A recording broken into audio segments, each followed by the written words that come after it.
All right, call the Capital Improvement Committee meeting to order for February 24th, 2021. It's 6:33 p.m. First item on the agenda is the approval of minutes. And as I have it, it should be January 27th, February 3rd, February 10th, and February 24th. Actually, that's the 24th, except today. It would be 2/17, but we haven't gotten those yet. Yep.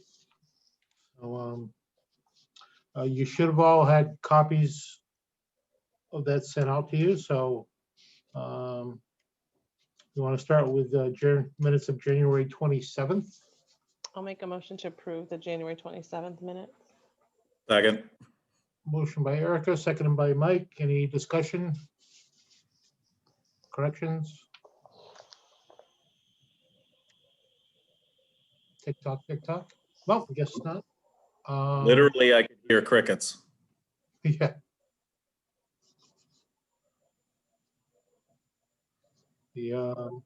Hold on, my PC needs to be restarted to finish installing this update. Stop. All in favor to approve the minutes of January 27th, say aye or thumbs up. Aye. Aye. Looks pretty unanimous to me. The minutes of February 3rd.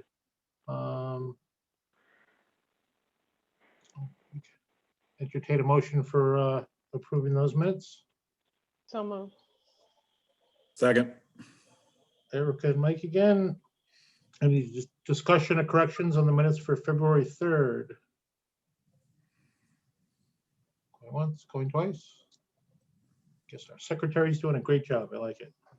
All those in favor of approving the minutes for February 3rd, say aye or thumbs up. Aye. Aye. Any opposed? Abstentions? Abstain. Jeff abstained on that one? I'll abstain from the last one too. Okay. That one passes for February 3rd, and the minutes for February 10th. Entertain a motion for that one as well. So moved. Second. All righty. February 10th, any discussion, corrections? Okay, all those in favor say aye or thumbs up. Aye. And anybody opposed? Abstain. And Jeff abstains. That one passes as well. By the way, thank you all for coming. It was important to have a quorum, and you managed to do that. We should have one more, Stuart. Yeah. January 23rd. February 23rd. I wrote it down wrong. Okay. February 23rd, yesterday? No, January 23rd. Oh, January 23rd. Those were There you the go. Saturday. Oh, that was our walk around meeting That's correct. on that one. I'll move to approve the January 23rd minutes. Second. All right. Any discussion on our walk around minutes? I know those are hard one to get minutes of. All in favor, say aye. Aye. Aye. Opposed? Abstain? Abstain. Jeff abstains. That one. So I believe that gets us all our minutes that have been submitted so far. Eric, you said there's one more pending out there? The two last week's. Last week, okay. Catherine, I think I had written to you today. She was having computer troubles. Yep. She wasn't sure she was going to be able to get on this meeting. She may just be on her phone, which is why we may not see her. No, already. Next item on the agenda is present to speak. I see some fresh faces here, I thought. So you want to unmute yourself and or raise your hand and I can call on you. Mr. Pacino. Hi, Stuart. What do you have for us today?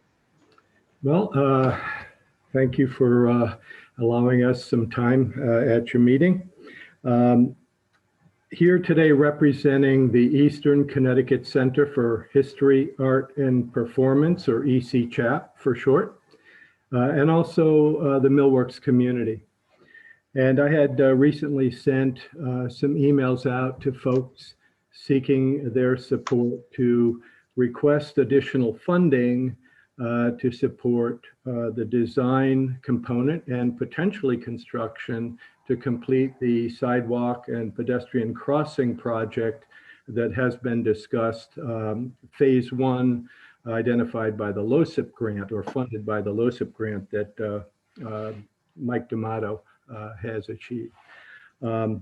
So really here, and first of all, let me apologize for the lateness because I understand you're essentially toward the end of your process. But we recently learned of this project, actually February 3rd at one of our board meetings. And we were frankly delighted to hear that this project was finally going to be initiated because for nearly a decade, we've been advocating for not only sidewalk repair, but also speed reduction in the area from Fisher Hill Road through the south end of the school zone. In addition to that, we were seeking pedestrian crossing interventions and so forth. So there's a long history here, and I won't go into that unless there's questions or you'd like me to elaborate. But nonetheless, we were very pleased to hear about the project, and we shortly after that learned that the project really was addressing only half of the area sidewalks in South Wellington, from Hall School to Village Street. And, we are obviously have been and continue to advocate for the entire project to be completed and probably view this as one project. So nonetheless, here this evening to request funds to support the continuation of this project through from Village Street North to the Wellington Fish and Game Club. And that's primarily the purpose for me attending this meeting tonight. Alrighty, timing is everything, and you are correct. We're at the tail end of the plan approval for this year. The other unwritten wrinkle in the works is typically CIP projects are presented by department heads of the town for their areas of responsibility. And the sidewalk, I'm guessing, would probably fall under Public Works or something, or the selectmen's office at best to bring that forward. I understand that it's been talked about for many years, going back at least one administration, if not further. And do you have any cost estimates as to doing the rest of the sidewalks would be, and whatever, in the crosswalk, or whatever else you had in mind? We do have some estimates, but they're old estimates. And just to comment with regard to what you just said, the emails that were sent out recently were to, board heads or commission heads making this request. I have not heard back, so it was felt important that we come to you directly. With regard to any cost estimates, as you may be aware, I know that Mike D'Amato had requested $22,000 to complete the design for the first phase of the project, understanding too that some of the design work may have already been done from DOT, or at least part of that engineering component. So you have that as a basis for a budgetary estimate. However, looking back, there were some numbers that were established by the Public Works Director, I believe, at the time. And I believe Christina Melos, when she was the former selectman, made a request of $34,000 to be placed in the CIP for that engineering component or design component. So that probably is a reasonable number, could be inflated a little bit because of time factors, but considering that this is a budgetary estimate, probably a decent figure to start with. And of course, the other possibility here, because of the nature of this project, you know, I am not a financial guy, and I don't claim to be. But if there are any, you know, unreserved dollars in this current year's budget, that might help support this expenditure as well. Alrighty. Anybody else to speak about the sidewalk? I guess I'll just make one final comment Okay. before others, you know, possibly join. And that is that, and clearly, again, I'm not a frequent visitor to your committee meetings. And I know that the CIP budget contains a lot of important projects that folks have advocated for. And, you know, there's a process of prioritizing and so forth. I guess I'd just like to leave you with the fact that the impetus behind the 8 or 9 years of advocating for this, and then ultimately considering, you know, the changes of use that have occurred since this sidewalk committee report came out. There's a significant increase in pedestrian traffic in this area. And it's now becoming not so much an aesthetic project, but more of a public safety issue. So I'd like the committee to consider it on that basis. And if there's an opportunity to look at your budget items, keep that in mind, that it is addressing public safety. Very good. Thank Anything you else, for Mr. allowing me to- Pacino? Alrighty, for the next fellow whose name is Coldip's iPad, if you could give us your name and what Thank you very much for allowing me to say a few words. My name is Kuldip Bogle. I'm a physician. I'm the owner of High Chase, you know, on River Road. We've been owners for about 7 years. We've really done a lot of work to improve that particular building and that particular site. You know, we have 36 residents. My sort of main really concern is the sidewalks on the front of the building. That really is kind of a litigation issue for me. If, you know, so far we've been very lucky to get away with sort of, you know, not anybody getting injured, but it's kind of a nightmare for me if anybody does get injured, you know, and the attorneys are going to run with this because this project or this has been, you know, sort of pointed out several years ago. And I really don't want the, you know, town to then get into a situation where, you know, this is going to be very costly for them. So that is my really main concern. Also, with the improvements that we've done, we've brought in more revenue. The revenue on the south of Village Street, I believe, is around about $28,000, and the north is about $78,000. So I think, you know, really, if the committee allows, I mean, I'm echoing everything that Thomas said. We would really appreciate this from the safety point of view if, you know, the sidewalks are really repaired. That's all I have to say. Thank you very much. Very good. Thank you for attending tonight. Anybody else under present to speak? Keith Anderson. You have to unmute yourself. There you go.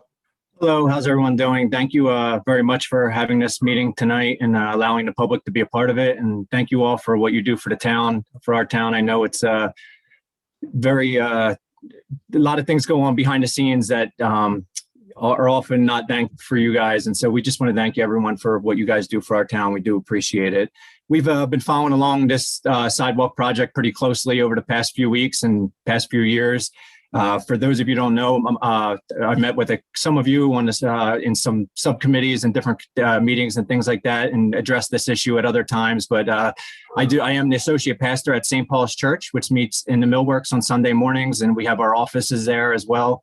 We're fairly new to the town. We moved in 2017. And the sidewalk, as Tom alluded to, being a safety issue, really has been coming up to our community since even before we moved into the millworks. When we were having meetings to decide where we were located on 195, close to Yukon. We're a multi-generational church of probably about 100 people or so. And we have a lot, we're there a lot for the Yukon community, and have a lot of students who come on Sunday mornings. And again, and then we also have a lot of young families who attend our services. And so right from the beginning, when we decided that we wanted to move to the millworks, this was an issue that really was one of the top issues that just kept coming up in our meetings before we moved in. And we've made adjustments to it. We have a crosswalk person who's out there on Sunday mornings and some other things, but it's really, it's becoming even more since the 2017. So just a quick history. I don't want to take up too much time, but one of the things that we met with Erica and Mike last week about a lot of this. And one of the things we discussed at that meeting was the sidewalk report that you guys had referred to a lot in your last meeting. And Mike had agreed that, that sidewalk report really shouldn't even be referenced anymore because of how out of date it is. It's I really, really appreciate the work that people did on it, by the way, because it is very helpful. But some of the pictures, if you look in it and if you go and see it now, the sidewalk's even more deteriorated than the pictures, and the pictures aren't too great. So that's one thing. And then the other thing that has increased since that report has come out has just been the amount of foot traffic that does get used on those sidewalks. So as Tom alluded, the millworks community represents a lot of different offices and a lot of different people who have moved in over the last 5 years. There's a family photographer who has kids who walk across that street often and use those sidewalks. And then the same thing for our congregation and church. Like I said, we probably average about 75 to 100 on a Sunday morning. And if we were going on the low side of that's probably close to 3,900 to 4,000 people every year who use that sidewalk. So in 2016, we had met with along with EC Chap, we had met with DOT. We sent letters to DOT, and we sent letters to the town. I think Christina was the selectman at the time. And at that meeting, we presented these issues, the same thing with the speed and that crosswalk that's there, and just let people know that we really feel really uneasy about people walking across that street on Sunday mornings. But we also really don't have any other choice because the parking is limited in the back. So we park across the street. And one of the things we also requested was for the speed to be reduced. And, at that meeting, we were told that, that the Board of Selectmen would get back to us. And I think that was in 2018. We started sending letters in 17, 18. We were told that we would get back, and we haven't heard anything. So like Tom said, when this report came out about the project, we thought that this was going to be the answer to when we approached you guys back then. But obviously it wasn't. So I'm here also just to request funds to continue the entire project of that sidewalk down the road and keep it going. Just another couple quick things. One of the Board of Selectmen meetings, they brought this up as well, and you could tell that it was an issue for them. And one of the comments was that they've lived with it for this long. But it's unfortunate though, because back in 2018 there actually was a speed-related death right in front of the millworks. So I know it's one of those things that you keep letting go for a long time, and people kind of get used to it. But for us, we've been there. We're approaching our 5-year mark, and it still gives Pastor Ryan and I that really unsafe feeling. And there's nothing worse for a pastor to be worried about your community. And there's so many things to be worried about, but for us just to worry about them walking across the street, that's tough. And then finally, over the last few years, we've had a lot of High Chase residents come to our services on Sunday morning, which we've loved having them. But it has become a real burden for them. And this isn't even in the winter months. This is more, even when it's nice out. A lot of them have walkers, a lot of them have wheelchairs, and they can't even come, make it to our building. And it's only a quarter mile down the road because of how bad the sidewalks are there. There's oftentimes that we have a committee or a group that kind of goes and picks them up now. And it's just another, thing that our church has to worry about on Sunday mornings. The other thing is handicap access from the road. There is none. So we have to kind of bring people to the back door, and I don't feel like that's fair to handicap people as well, because you kind of have to shuffle them through the back door door just to get into the building. And that's just kind of unfortunate. When we're there throughout the week, delivery trucks just pull up like to the building because no one knows where like the actual sidewalk starts and where it ends.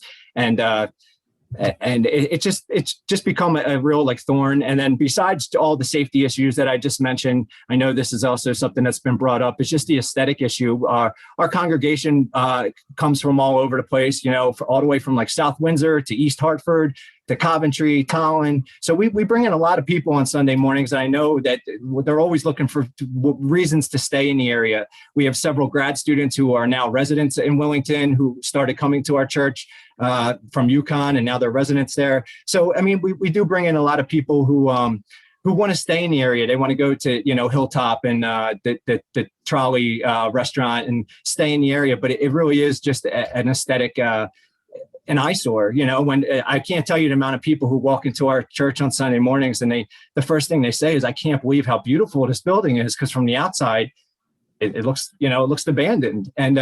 And that's unfortunate because we spend a lot of money in the building, hiring local contractors, local plumbers, electricians to kind of fix up our area, a lot of money.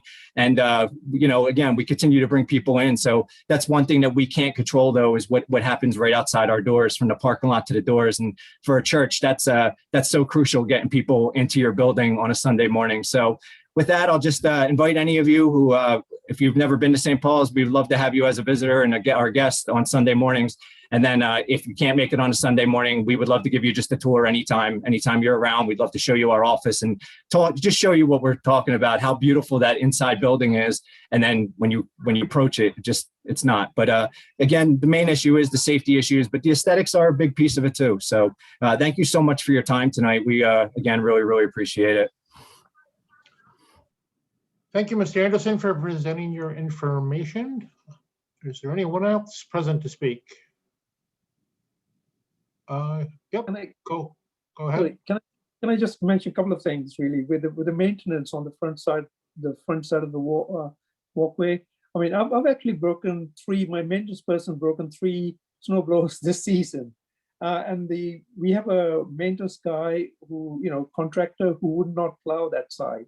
So, this year has really been particularly difficult, also last few years. So maintenance is also getting more difficult with the state the front walk is. Also, I think, there's some sort of dispute as to whom this sidewalk belongs to, whether it's the town or whether it's the owners and so on. But I think if this project on the south side goes ahead, and also the work's done at the school, it really is it will become town's responsibility. And also I believe, it'll automatically then, be town's responsibility for the north side. So I'm just sort of putting some warning signs that, before any litigation happens, because I know litigation is not a good thing to be in. Thank you very much. Very good, thank you. Mr. Spooner.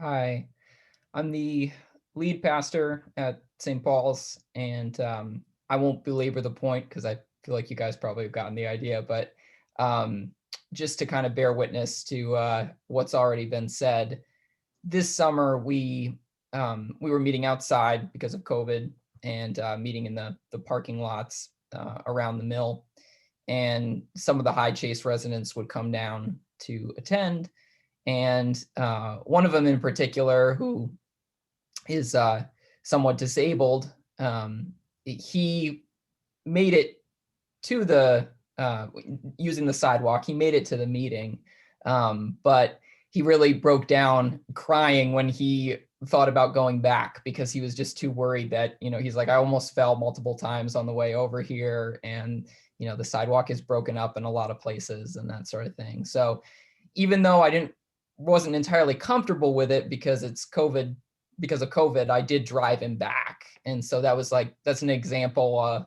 of the kind of thing that happens because of the way the sidewalk is. So yeah, just wanted to continue to put the bug in your ear to know that it is definitely an issue.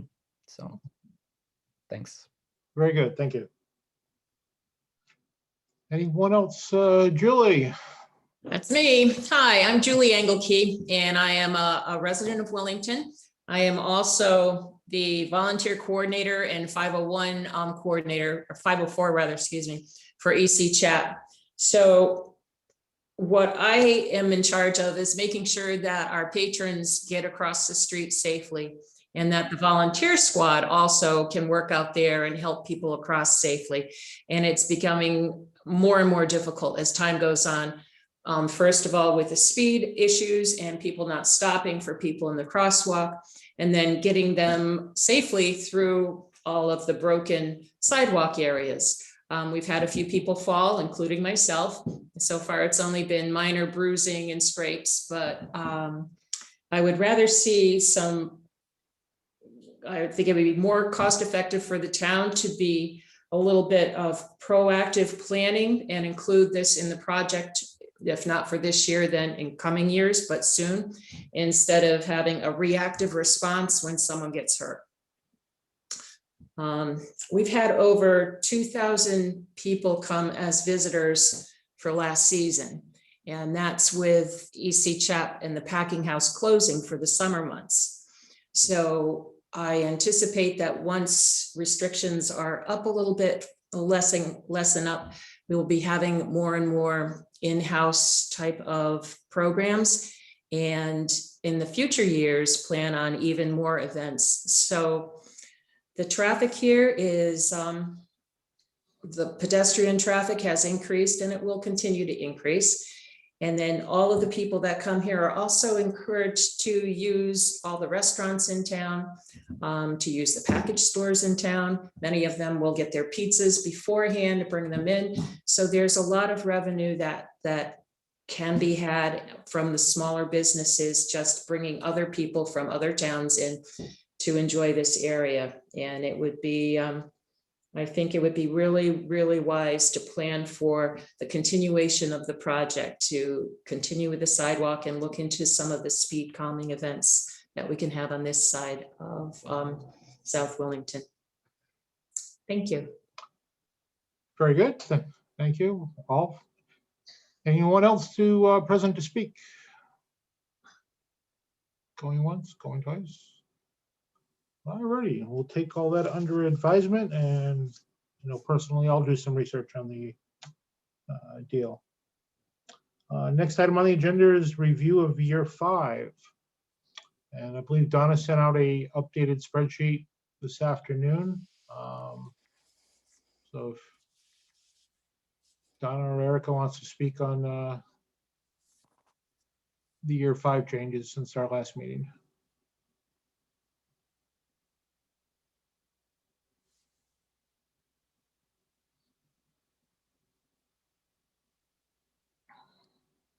I'll speak on the changes. Okay. So I'm going to share my screen, and we'll look at year 5.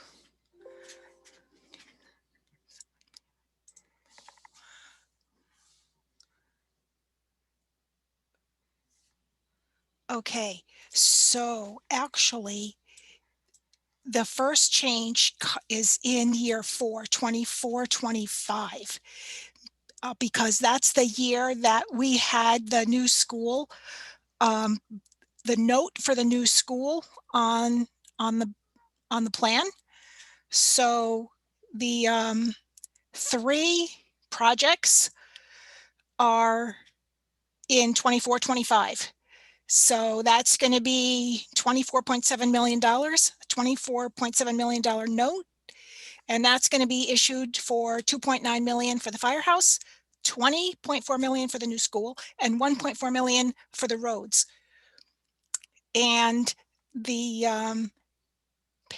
note, paying back of the note, is reflected in 24-25. If that doesn't happen in 25-26, we go to the school projects. The school projects added up to $1.2 million, and that was the list of projects to maintain the 2 schools, and then plus $2.9 million for the firehouse and $1.4 million for the road projects. So that is 2526A, $5.5 million note issued for those projects. And then, so either 24, 25, the new school happens, or the next option is the projects happen.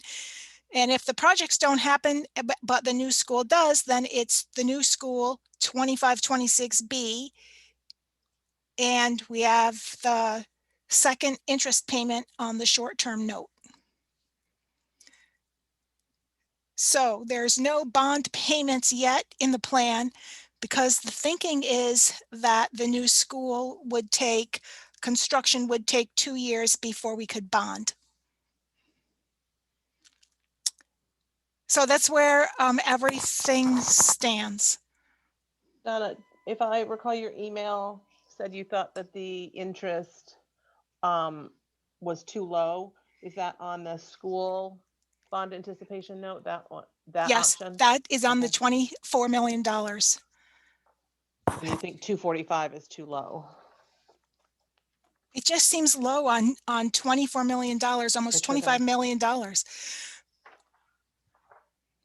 Okay, I agree. And I just want to make sure I clarify that we just say 2 million, I'm sorry, $2.9 million firehouse. Is this for a new firehouse, or is this the addition that Wellington 1 requested? It's a Stuart, what do you call that project? That's the addition to Station 13 is okay. That's the one only of the request projects. we had. I just want to make sure if we're going to put it in there, we should probably clarify that it's the Addition. Okay, yep. So $1 million, 2.9 firehouse addition. Yep, I agree.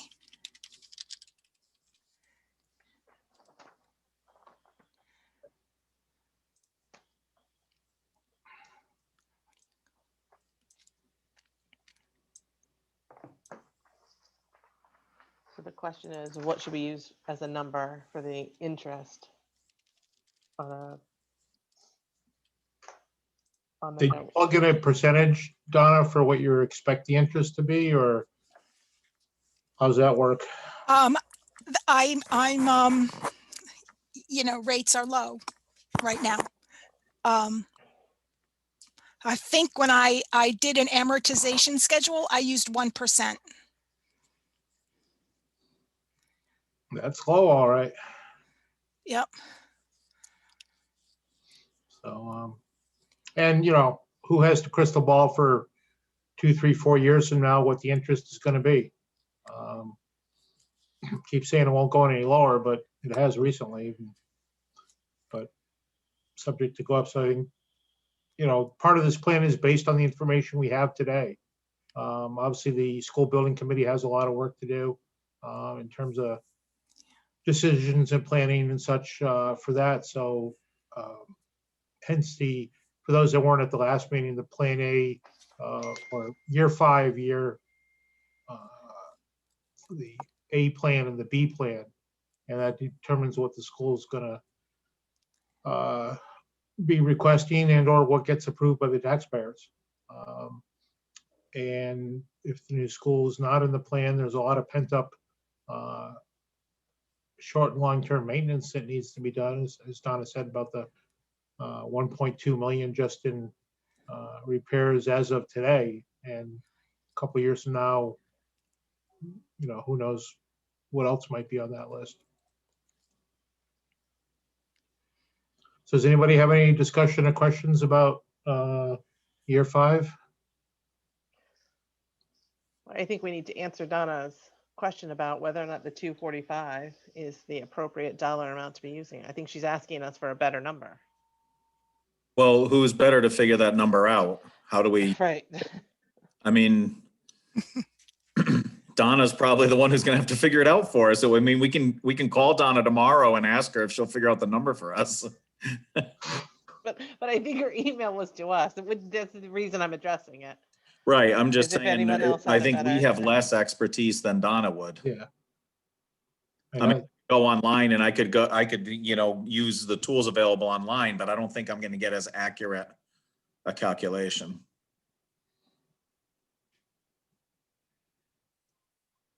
Yeah, I mean, I have no sources to call to ask what's the interest going to be in 4 years for municipal bond.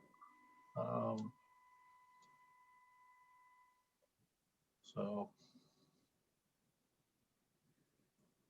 I'm personally okay with Donna's educated guess as opposed to my uneducated guess. I think so. I think the 245 is fair, considering the first impact would be in year 4, which means we're gonna have 3 more years to debate this and see where the market's going. So Donna, if we use the interest rate that you just gave us now, what would that payment look like? That's the 245. Okay. And I think we're all realistic in that that's only going to last. You know, I don't see it sticking around for a long time. I'd like to think it would, but Mhm.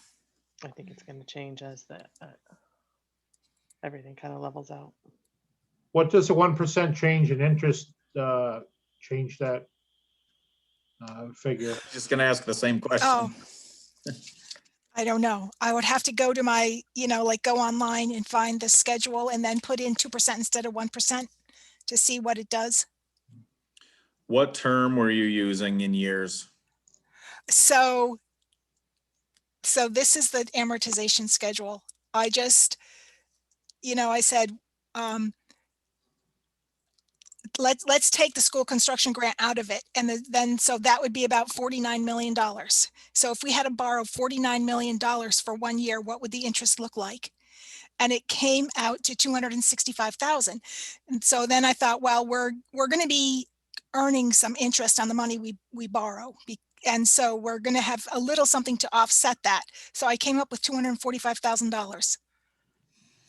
Okay, so you were doing so because that's before the bond and the repayment from the state. Yes. You couldn't look at the term. Your term was 1 year. Oh, my term was 1 year because I was figuring Right. we're just going to have the money for 1 year, then we're going to bond and pay it off. Okay, and you didn't think that we would hit 2 or 3 years. You figured that would probably all be in 1 year. Well, it came to $245,000 for a year. So I figured if we did a second year, then it would be, $490,000 for Right. 2 years. Another 245. Another 245. Yeah. Right. Okay, understood.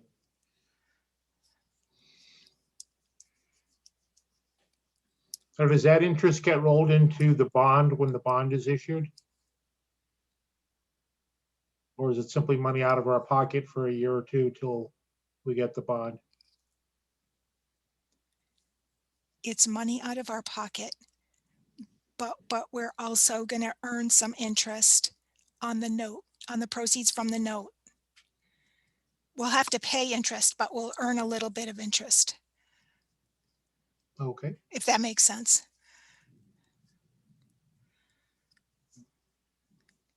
It makes sense. It's probably not the answer we'd like, but it makes sense.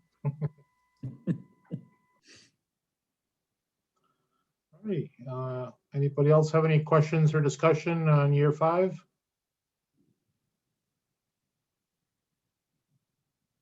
Going once, going twice?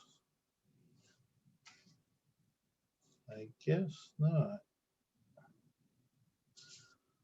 So are we at the point to approve the entire plan as it sits? So Stuart, I just have one thing. I went back over it. I think we've done an excellent job. Obviously, there's a lot of things we'd like to do differently. We'd like to have more money available, do more of these projects. But considering what we had to work with, I think we did a very good job. But there's one thing that kind of still sticks, and I brought this up a meeting or two ago, and that's the excavator for Public Works. I don't want to do anything that slows down their opportunity to get projects done, so I'm not advocating removing it. But we discussed this last year. Troy was very new. He was hitting the ground running, and he came to us with a request and a lot of good reasons for it. And so we started this discussion last year, and one of the things we said was, rent a machine during the coming year, let us know how it works out, bring us back numbers, because it's a new program within Public Works having an excavator. It's a new device. It could potentially lead to looking for manpower. And it may lead to savings on contracts. These are all things we've been talking about last year and again this year in the whole process. We pushed it out, we brought it back. It's back now in year one. The thing that still bothers me is even if we say the cost of purchasing it over the course of a year is cheaper than renting it for a year, which we've talked about, that's a great justification for year one. But if it turns out that this machine is not paying much benefit, now we're committed to it for the years of the lease or the purchase until it's paid off. So we're not just balancing out 1 year rental. We're committing the taxpayers to paying for it year after year. And if it turns out that it just doesn't work out, we can't say, well, here's your money to rent it for this year, or here's your money for this project, because now we're paying for it forever. Not forever. We're paying for it for the term of the purchase. So I think, especially since, and I'm not picking on Troy, he's had his hands full and he's done great work. I think all the feedback about Troy has been great. But I think since he didn't quite do what we asked, which was bring back some numbers, what we should say is, we want you to keep moving forward, but you're going to rent again this year. We'll give you more rental money so you can rent a longer period of time or whatever, but come back to us next year with numbers, real numbers. Tell us how much you spent renting. Tell us how many hours you use the machine. Legitimate, give us an actual cost analysis so that we can see that we're committing the taxpayers to something that's worthwhile.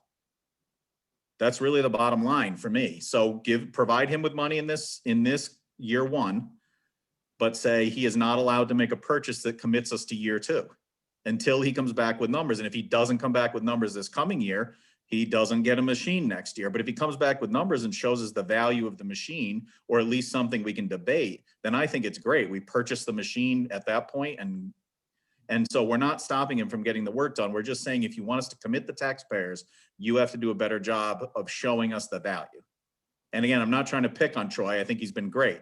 It's a lot of taxpayer money. I have a couple questions. Donna, the leases that we get for the municipal equipment, what are the terms and conditions of those leases? More specifically, if it is not funded in an out year, does the equipment go back to the leasing company without penalty, or how does that work? There's a non-appropriation clause. If you don't appropriate the money for the lease payment and you don't have money to pay your lease, you give the equipment back. But Stuart, I really don't think you want to go that route. Oh, well, neither do I, but one of the scenarios would be, and I'm just throwing it out there, if you did lease it for a year and find out it's not working out for us, can we return it to the leasing company and not get stuck with the lease payments for the following, 6 years? Well, maybe we can arrange a 1 year lease. I mean, construction companies do this all the time. They have a job, they need an excavator for 1 year for a project. They lease it for the year and return it. It's a known term at the beginning of the lease. Of course, they pay a little more because it's only a year, but then the rental company knows they're going to rent it to a different contractor at the end of year one. So it is a way of doing business. This is Orlando, and I have to agree completely with what Mike says. I'm new here, but one thing that's really struck me is the amount of equipment, trucks and so forth that this town has. It sounds like it's normal around here, but it still strikes me as a lot of equipment. And when we went on the site, there was one machine out there, I think it's a grader. It was white and it's just sitting there, and they were thinking about selling it. And I think they should sell that before we move on to anything else. Even if we get $10 for it, it's just sitting there. I think the white ones are the street sweepers. Yeah. One is a parts machine for the other machine. No, this was another one, and they said they were going to sell it, but hadn't gotten around to it. Oh, okay. Not aware which machine that was.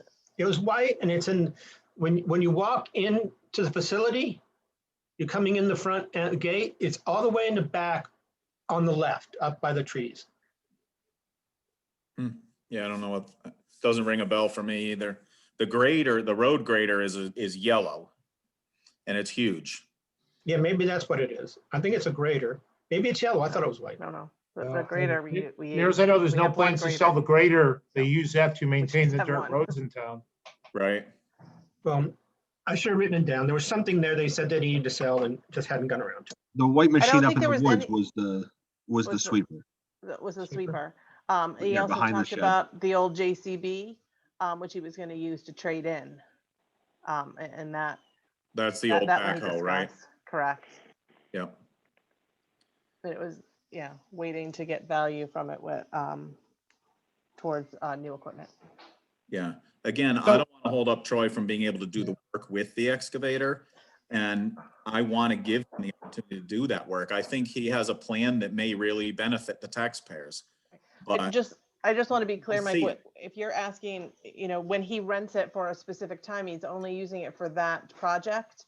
And so he's not going to have the hours and all of the other things he's doing with it because he wouldn't necessarily have the funds. And when you say we'll fund the dollars, you mean this in this committee? Because, we've worked on our budget and there, I don't. Right, think and there's that was my dollars next to support question. That within his own budget. Right. Yeah, so let And me that was answer my that. next question to the selectmen.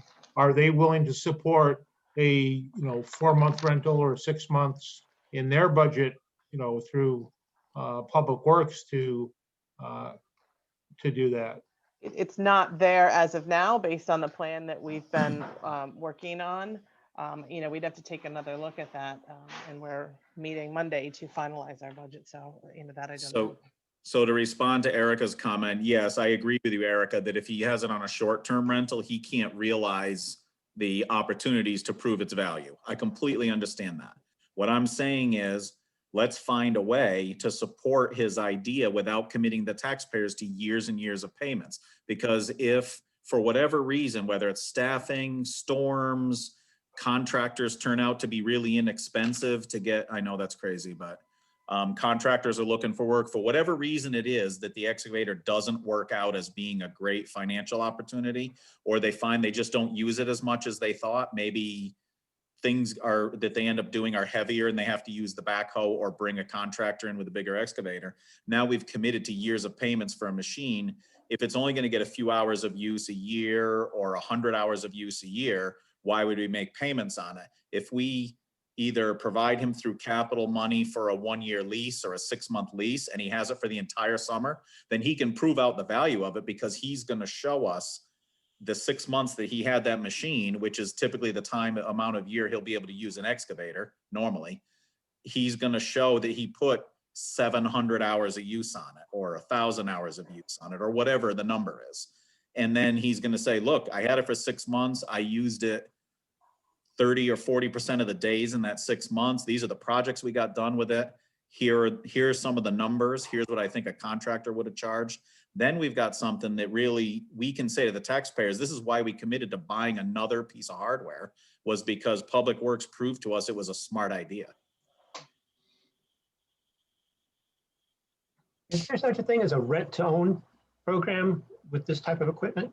Well, that's how these leases- I think Troy had looked into that too, because we had talked about that at one point.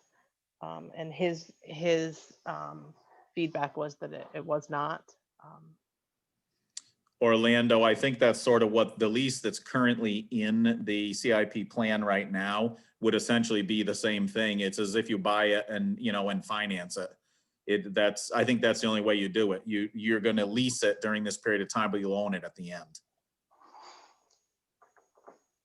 So it's really like a purchase. We're just calling it a lease in how we set up the financing. So Mike, would you be more comfortable doing a 1-year lease at that dollar amount for an excavator? Yeah, I don't know if the 10.7 is enough for his 1-year lease. I mean, in my mind, I'd be willing to see even a little more money to pay for the 1-year lease. Do we know where that can be done? We need to know that we could lease one for a year. I suspect the same place that he rented the machine this year would probably give him a lease, I would think. I mean, the construction jobs I work on, one of the jobs I'm working on, there's about 80 pieces of equipment on that job right now. And I was talking to their 2 different contractors. They're leasing 2/3 of those pieces of equipment. And that's because they're only using certain pieces at certain times. So they need like 100-ton excavator for 6 months of the project. They don't want to own it. You know, it's a $400,000, $500,000 So machine. we'd really just be renting it for 12 months, 6 or 12 that. months instead of, I think when we use the term lease, that's what throws me off. Okay. Yeah, I think maybe you're right. Maybe rental is the, Right. terminology. All I'm saying is let's not commit to 7 year, how many years of payments was it? 7 years. So let's not commit to 7 years of payment if it's only going to get used 100 hours a year. Any idea how much the grader we can get for it? Because I'm We're thinking not sell selling the that and grader. whatever We're you not get selling from. the grader. No, I well, don't what think is it they- back there that we're selling? Sweeper? The JCB, I don't know. No, You the know, sweeper we if- use for parts for the already very old sweeper that we have. So it's kind of a parts graveyard for that because you can't get parts for our old sweeper. The JCB. Yeah, the JCB backhoe, I think, was the only thing that they wanted to get rid of. So how much could we get for that? Could that, set off, offset the lease of an excavator for a year? It's a good question. Can we do that, Donna, or do any of those dollars have to go towards, just go into the general fund? Any of that revenue goes straight to the general fund? Yes. So it's that, while it sounds nice, it's not as easy as just selling it and offsetting those costs. The money that we get goes into revenue. Unless you did it as a trade-in, but that wouldn't help us if we were doing a 1-year rental. Although, How about a barter?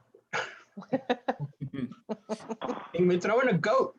I Does believe everything the have to be condition of brand that new? old backhoe is such that it's not worth much. It's pretty well broken down. it's only worth a few $1,000s probably. I Does wouldn't the say any more than excavator have 10. to be brand new? Does Anybody? it have to be? I don't see where it has to be. We'd have to be able to locate a used one. I know Troy did, his request from last year to this year was a different machine, a smaller machine, based on how they used it for the project that they did this year. They didn't do the road project because we cut that. Right. But they used a smaller machine and he felt confident that that machine was adequate. I believe in the past, they've tried to look at used machines or machines coming up for auction. But the problem has been the timeline for either executing, getting permission from the townspeople to get into that plan and getting the funding aligned. So if you have a auction coming up at Ritchie Brothers in 3 weeks and you see, hey, that machine would be really great for us. We can't get the money in 3 weeks to go and buy it. Yeah, we don't have multiple tens of thousands in a petty cash fund. Yeah, and I'm just talking on the permission level as well of Right. the There is. bureaucracy involved with getting the Right. funding set aside for that. Unless you can Especially if find a we're looking at dealer willing leasing. to hold it. Right. Especially when you get into the lease, there are multiple steps and multiple meetings that have to happen before we could just get a check and commit. So it does become a little trickier. I know he's always looking at those sites and for items.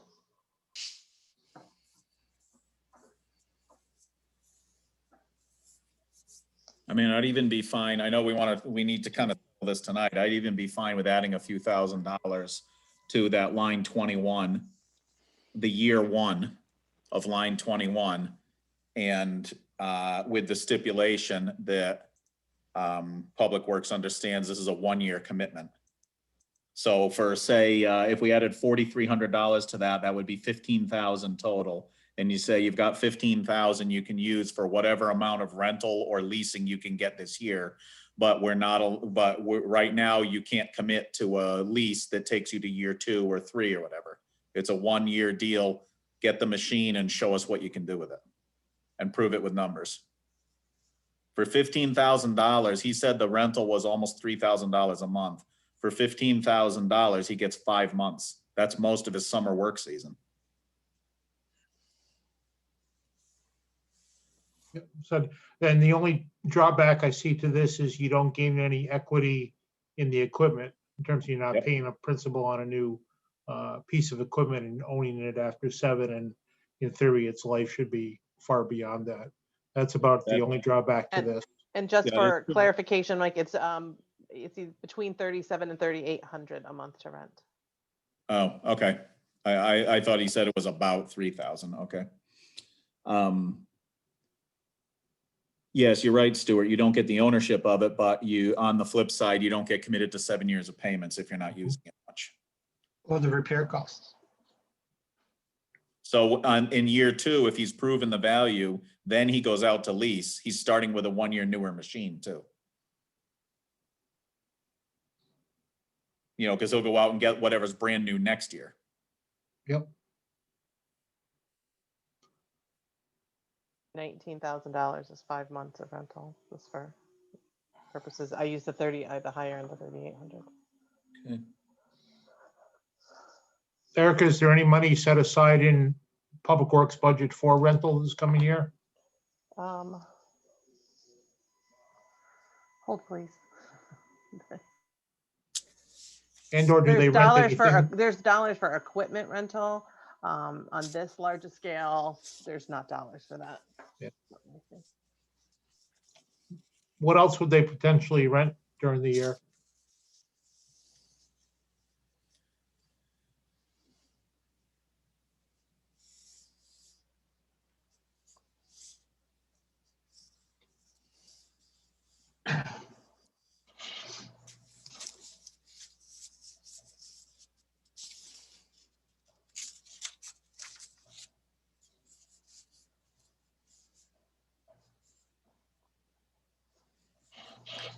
I don't see any money in the budget for equipment rentals for Troy.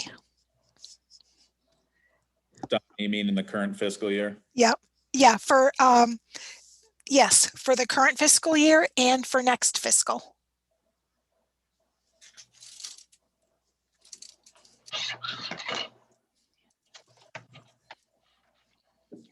Donna, you were faster than I was. Wasn't the excavator rental from this year though out of this fiscal year budget? It must have been because it was rented in like September, October, August, September, October, something like that. Yep. I concur with Mike. I didn't hear anything, and not to say nothing good happened. I'm sure good stuff did happen when they rented it. But in terms of what projects they did and how many hours it got used, I don't know that. They answer did either. they used it specifically this year for the lighting project at River Road. So they did the work to put the bases for the lights around the basketball court, the volleyball court, the playground. That's what it was rented for this year.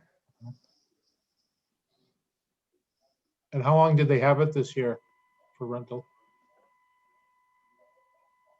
I know for I believe just 1 month. Okay. Don't quote me on that.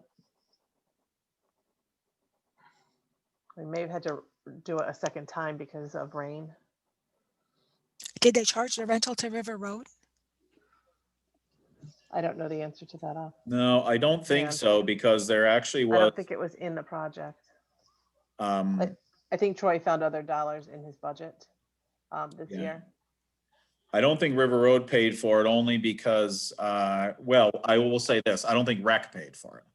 No, Mike, I think you're correct because that was some of their savings and the project was to have Public Works do the work. Right, because I had offered when the rain was an issue, I had offered to Maureen to donate the backhoe work with my backhoe if the excavator ran out of rental. And they couldn't get the town to do it before they had to hire somebody. I offered to donate it and she responded back that it looked like Troy was going to be able to do it after the rain. So that must be where I don't went into the second month Yeah, or how I mean, that we was had no working. rain all summer and when he gets the backhoe, it's time to use it. It was a rainy Rain, mess. rain. Yep. And I know that's one of the other issues to renting too. And there's absolutely no predicting that. Sure.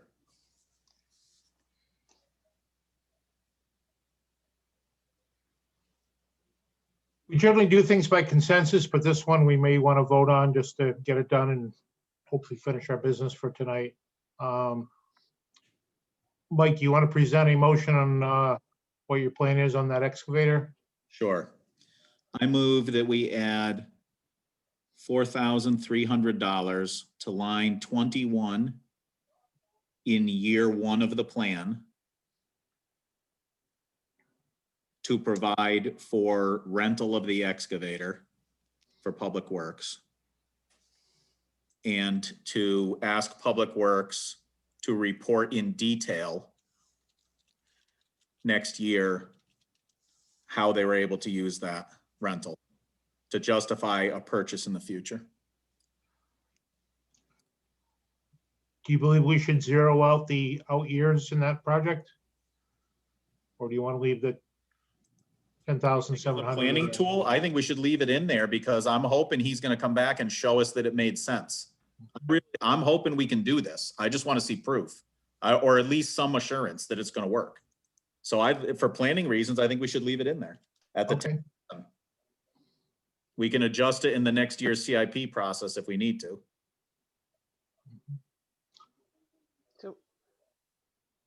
So if I'm correct, we just added more dollars to year 1. $300, yep. Okay, and an already, okay.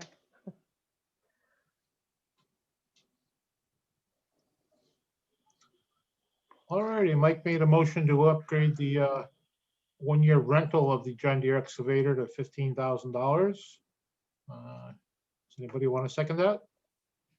A second. Christina second, all in favor, say aye. Aye. Aye. Aye. Opposed? No. Oh, I believe we got Erica and Jeff saying no. So by my count, the motion passes. Oh, any abstentions first of all? Once, I think that was everybody.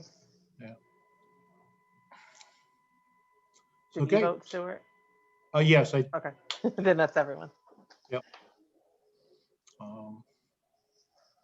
all righty. So Anything- Stuart, Yeah. I didn't change the total local spending because I subtracted the $4,300 from the capital reserve. So I added it to the rental to bring it to 15,000 and subtracted it from capital reserve, and the local spending remains 645,035. Okay. Alrighty. If that's agreeable to everybody. Yep, I mean, it's obviously gonna, well, it's potato. If you take it out of capital reserve is one way to do it, and the other is simply raise the Well, taxpayer amount. Right, and so Right. that was to my point, I had said, you know, spending more, so with Donna's proposed method, we are not. Mhm. So are we at a point of approving the whole plan then? Well, the only other thing I saw is there is on the Village Hill drainage in year 2, we had the $35,000, which is the work that Troy's going to be doing for basins and excavating. We had it coded to LOSUP. Is that good with everybody? I think it was a carryover from before we decided that Troy was going to do the work. And all of the other years, we have it in 930. And all the other years, we have it in 930. Yeah, I think that year we have the opportunity to do LOSUP, assuming on the other spreadsheet, Donna, is the LOSUP balance appropriate to Yeah, to cover that. hit that up? Yeah, it is. The 70,000. Yeah, it is. So that was an opportunity to charge some of that project off to LOSUP instead of Okay, the good. local funds, so. Yep. Right. Okay. Yeah, Stuart was on a roll that night. He had his LOSUP gear going. And I remember him going back and forth and plugging that in there. Well, if somebody's handing out LOSUP money, we want to use it for a project that is allowable in that category, so.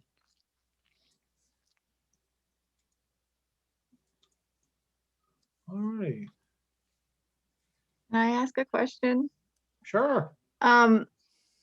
We don't have the sidewalk in any of these years, to at least do the engineering for it. And that concerns me. You referred to the one by the mills? Yeah, One reason it wasn't in there is up till today, we've never had a request for it. but we did back in 2014. Oh, you did, I right? did, and we were told to go and get it to be designated as a historic landmark, or I forgot the designation it needed. And that started the whole process of getting the VCI grant and then that whole study. And anyway, we've been talking about it for a long time. Oh, yeah. The projects on this list are two-part, as I'm sure you know. The top part of the spreadsheet are projects we've already committed to. And the other ones from line 36 down are requests that are refreshed annually. There are occasionally projects that get requested one year and disappear the next because that department didn't want them anymore. So all because it was in the plan in 2014, doesn't carry it over, year after year. It's up to somebody, and this is the one that kind of falls in the cracks of who as a department head should be requesting this. In terms of, we typically deal with Parks and Recs and the fire department, and so on and so on. We have obviously selectmen and public works. And How does this relate to the other project for the sidewalks that starts at the schools and moves up towards the mill? Is this something separate? So we received a lot SIP grant for, Right. we're using the term million, but it's $1 less than $1 million. And the initial project, we had hoped would encompass the entire route, and that would take the burden off of taxpayer dollars, Wellington taxpayer dollars. But as the scope of the project was laid out, the dollars just didn't go as far as we would have liked them to. so the scope of that lot SIP project goes from the Hall School up to Village Street. Correct. The original conception, the concept would have gone all the way through, but the dollars didn't take us that far. So the question now is, so we're going to have at least engineering done for that southern section that we're talking about. That's what the Board of Finance appropriated the money for last week, the 22,000. Then now that the question is, can we get the engineering done for the rest of it to at least have to be able to apply for more grants and to at least put a cost to it as well, so that it can stay on the plan and get done at some point. But right, and that's one of the first questions I had tonight. What is the scope of the project, and ultimately, what is the cost? Is it a $50,000 sidewalk or $500,000 sidewalk? yeah, we don't know, but we probably can get different grants for it, and should be looking for other grants for it. It's a historic district that because of that designation, there could be potentially lots of grants available. But which is what we've been continuously looking for. When this one came along, we really thought that it wasn't the original at the top of the list, but when we got down to this is what fell into the scope of this grant, we really hoped this was going to be it. This was going to take care of the entire stretch. But it's a little bit different when you're using lots of funds as opposed to ours. You're beholden to their numbers and their dollars. Yep. And the other part so is the money didn't stretch like we thought. And again, if there was some change to the scope and we were able to see some savings and we could go a little bit further, we'd still like to. We don't know if they'll allow us to, but that would, has always been the goal.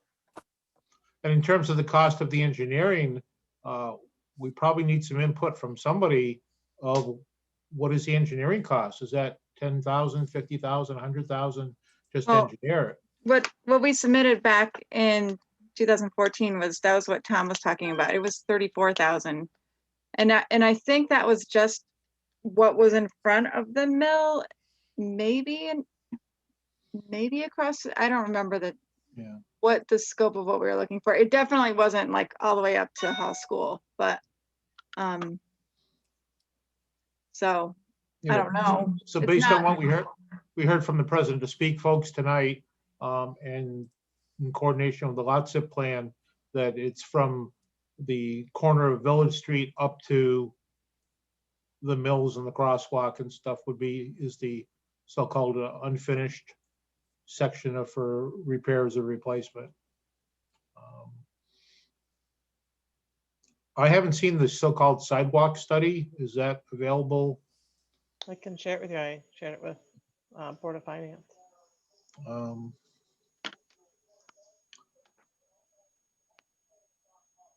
So I think at this stage of the game where,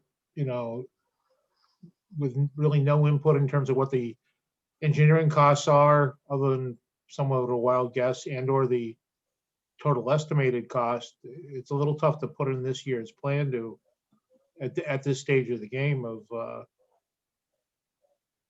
it's, I said, historically, it's been municipal departments that put these projects in, not, private owners, so to speak, or impacted property owners, I think is a more appropriate term.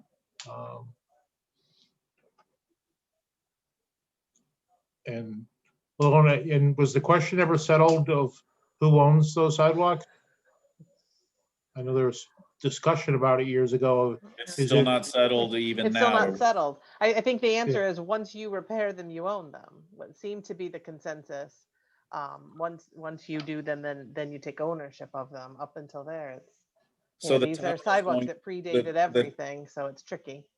So the town, through the grant, will install sidewalks on property that is least likely town property right now, is most likely either state or the private property owners in the houses along the abutting property owners to the state highway. And I don't In think the it's church. inappropriate, right? And I don't think it's inappropriate that the town own them at some point and take ownership. It's just, at some point it was just kind of put off and put off. You muted. Sorry, process was, began several years ago. And the goal, had been to try to find grant funds to do that. And so I think we knew that even by doing that, we would then own them. Yeah, it is complicated, and then there'll be this strip of improvement that potentially belongs to the town, but the town will not necessarily own the land underneath them. It'll be a little complicated, and Correct. as long as nothing goes wrong, it'll just sit there, just like the sidewalks have sat there for the last 80 years or whatever it's been, or 100 years. They'll just sit there. But once something gets complicated, that's when we're going to find out how complicated it is. Right, I'm thinking now is, I don't know that there's any solution to that problem. is Public Works going to end up having to maintain the sidewalks in that district? You mean as far as snow removal? Yes. Snow No, removal. we have an ordinance that speaks to snow and ice removal, debris removal. And it's the responsibility of the property owner abutting. Yeah, but it goes back to the ownership issue that, I know many towns or city-fied towns that, have a sidewalk between, the street and the houses, so that they have sidewalk snow plows and they take care of them in many towns, so. We have an ordinance that says they have to remove it. And you heard the property owners here and the tenants of the mills speak about how they, do snow removal. So I don't think that's been an issue with the existing sidewalks. Public Works has not done them, the state doesn't do them, nor have we been asked, at least in my time. So I'm not sure that that's an issue. It's having sidewalks in good repair is been a continuing issue. Where I think Public Works will be impacted is if there is some damage to the sidewalk, say a state snow plow gets hung up or something and busts out a section of the sidewalk, then there'll be a conversation between the state DOT and our public works, which will probably mean we end up fixing it. It could Yeah. be there, you know, in that study, they looked at multiple towns. Christina, do you remember? I'm trying to remember from reading it, like 14 or 15 different towns and their established regulations of those sidewalks. You know, some of them talked about how there was assessment for them in front of facilities, and that's how revenue was generated for those things. So there are other things that, you know, can be done moving forward, but I don't think anyone disputes, even based on that at some point we need to do something with them. And so the goal, at least in the current administration, was to continue to look for ways to not burden taxpayers and grants.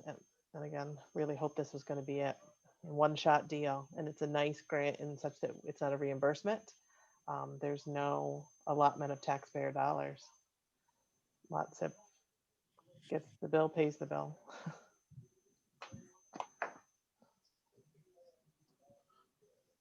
Yeah, but with that grant though, we still have to pay the 22,000 for the engineering, which is Correct. probably what we're gonna have to do for any future funds. And that 22,000 wasn't in this year's CIP plan. It wasn't on the radar at all. And then whatever, it's still, the second part is not on the radar. So it should be there somewhere, whether it's in this, you know, this coming year or the year after, just so that at least we know to expect it. But I don't know. I think we'll be talking about this at Board of Finance at the next regular meeting also. I think based on the communications that have come to us, it'll be on the agenda at the next Board of Finance meeting, regular meeting. Mm-hmm. Yeah, well. And, you know, I certainly encourage us to show up again. You know, from a CIP standpoint, we kind of needed to hear about this a couple months ago, and we hadn't. And I think, again, if there's some adjustment to the current project, if there's allowances for that as it moves forward, it would change any future project too. Right? If the dollars and the project allowed for us to move farther, I won't say north or south because I'm terrible direction-wise. North, that's north. Then that would change what we needed going forward. And I understand that we're simply an advisory committee to the Selectmen and the Board of Finance. And just like last year, there were some changes done to the CIP plan along the way from those organizations. You know, there very well could be, you know, this year Mike talked about they're going to bring it up at Board of Finance. And, you know, if they wanted to throw some money in to prospectively engineer it or something like that, they can certainly do so. The other group who could do it is probably EDC as well. But they already came to CIP. I mean, everybody's come to CIP already. So Yeah, and EDC didn't come with anything, so To Board of Finance, you mean? no, not to CIP. yeah, Yeah. yeah, Everyone's already, except for Board of Ed and Selectmen, everyone's presented their budget. So, like I said, I'm not opposed to the idea. Just at this stage of the game, I think we need to move forward with what we have, and you know, looking for some grants would be the best thing for everybody to do for that thing. I know when Stafford started doing the sidewalks from Main Street up the hill by the CVS and such, you know, those are those stamped concrete, look like brick sidewalks, and they spent a lot of money. I believe that was all grant money that they got for doing that. So I don't know if there's something going to be available coming down the pike to help out that section of South Wellington. But if we could all keep an eye out for that. So. Any other discussions? You ready for a motion, Stuart? Sure, go for it. I move that we accept the plan as it is currently presented. Short and sweet. Is there a second? I second. Oh, very good. All right. I was getting scared there for a minute. So I get a motion and a second to approve the plan as presented with the modifications that were done tonight, the minor modifications. Any other discussion? Okay, all those in favor say aye. Aye. Aye. Aye, there you go. Opposed? No, hearing abstain? No, I guess the CIP plan passes as presented. So just a little housekeeping item, Stuart. Will you be presenting the CIP plan at the Board of Selectmen meeting on Monday? I can be available for that. That's it, Chair. And then when the plan, in order to move forward, the narrative will need to be written too. Who's written that in the last few years? Well, so Donna had done it, but previous to that, the previous chair before you had always done it. Oh, I okay, think it should be the chair of CIP. sure. I'll take last year's and copy it. How's that? No. It's good. Yeah. I would suggest perhaps Donna attend the selectmen's meeting as well in terms of if they're asking for figures Yeah. of, she certainly has the details in terms of funds and things like that, if you feel that's appropriate. Already, we talked about this next fiscal year starting a bit earlier. Not that it didn't work out this year, but that's some opportunities to look at these projects in person would be helpful for whatever may be coming up, be it the schools or the senior citizens or town hall and so on and so on. So we may see something earlier next year than later. Proposal will be to begin in mid-fall, like October timeframe, so that by the time the budget is ready and the selectmen are working, this portion of the budget is complete. Yes. And I think most budget writers have their projects already, kind of mapped out. Yep, and just so that we'll have to notify them early, so they have their cost estimates available for whatever projects they're going to be presenting. Anything else to come before the committee? I thank you all for your time. There's certainly a lot of it, and as people that are on other town committees will attest, there's even more of it. I do have one, again, I guess another housekeeping. We'll have minutes from this meeting and the last meeting. We'll just do those at our next meeting, which may be sometime, not sure when. And I suppose there's always that carryover of minutes if you have a meeting just to appoint. Well, there is, yeah. Otherwise, You have another meeting of you have a minutes meeting to approve the minutes, and now needs to get the minutes approved That's for right. that meeting. So it may be some time. We'll still share them as Catherine gets them done, but it just recognize they won't be approved for some time. All right. Anything else? Thank you all for your time, and I'm sure we'll see you Want a around. motion to I adjourn? move we Motion adjourn. to adjourn. That wasn't on the agenda, but we'll add it there anyway. Motion to adjourn. Second. Okay, all in favor? Aye. Aye. Nobody opposes, I hope. There you go. Thank you, Okay, Stuart. good night. Thank you. Good night.